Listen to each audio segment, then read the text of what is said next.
Ah yes, the Honda S2000. Ever since I retired my AP1 track car, aka Flying Banana, aka Sketch 2000, I found myself repeatedly coming back to revisit everyone's favorite VTEC convertible.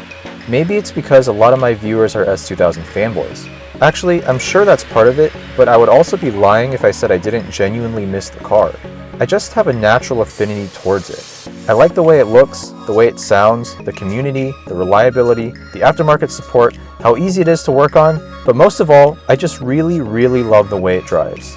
Back in 2017, I turned my AP1 into a fairly hardcore track car. Sure, it was still street legal, but the way I modified it limited how much I could enjoy it on the street. It had a fixed hardtop, no rear interior, stiff suspension, squeaky brakes, tons of tire noise, and a fat wing.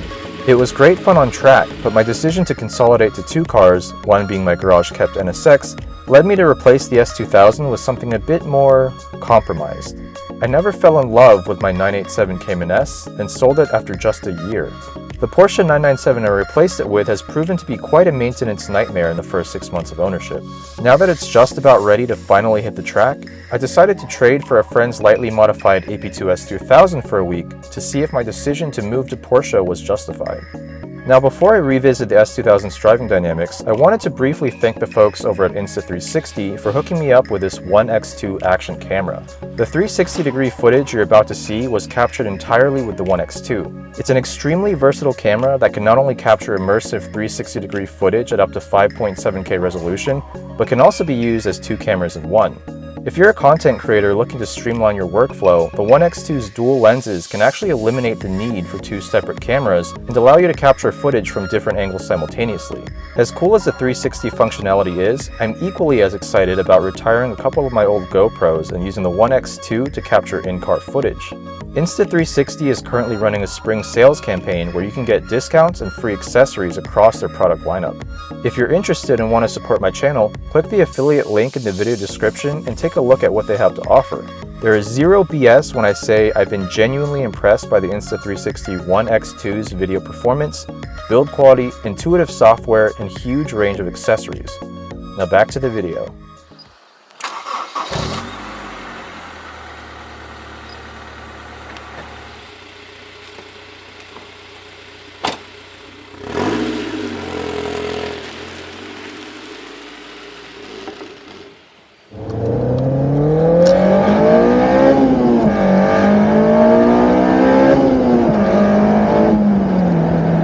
There are many things I like about driving the S2000, but I think I can finally narrow it down to four main ingredients that comprise the secret sauce: the engine, the gearbox, the chassis, and the fact that it's convertible.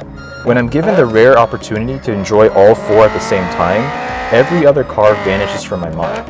Banging off those 4-3-2 downshifts, squeezing the throttle just enough to make the tail wag, listening to all 8,000 revs bounce off the mountainside, all the while feeling the cool California breeze in my hair. There's just nothing like it. A few weeks ago, I did the same drive in my 997 and I felt totally out of my comfort zone. I never felt one with the car. It's tricky to explain, so I won't even try. Those of you with adequate seat time in an S2000 know exactly what I'm talking about. It's a uniquely perfect driving experience. But in just about every other scenario, the S2000's shortcomings come to light. It's harsh and unforgiving on rough roads. The soft top flaps around in the wind. At highway speeds, the engine drones at 4,000 RPM and you can barely hear the stereo. And forget about weekend trips unless you and your partner pack light. Even worse, and this is no fault of the car, park it overnight in a rough part of town and you can pretty much guarantee it'll be gone by dawn. So no, ultimately I don't regret moving to the 911. I'm looking forward to tracking it this year and exploring its ability. Maybe it'll never offer me the same thrills as the Honda, but at my current stage of life, it just makes more sense. But rest assured, when the time is right and all the stars align, I will get another S2000. Until then, I'll just keep pestering my friends to let me borrow theirs.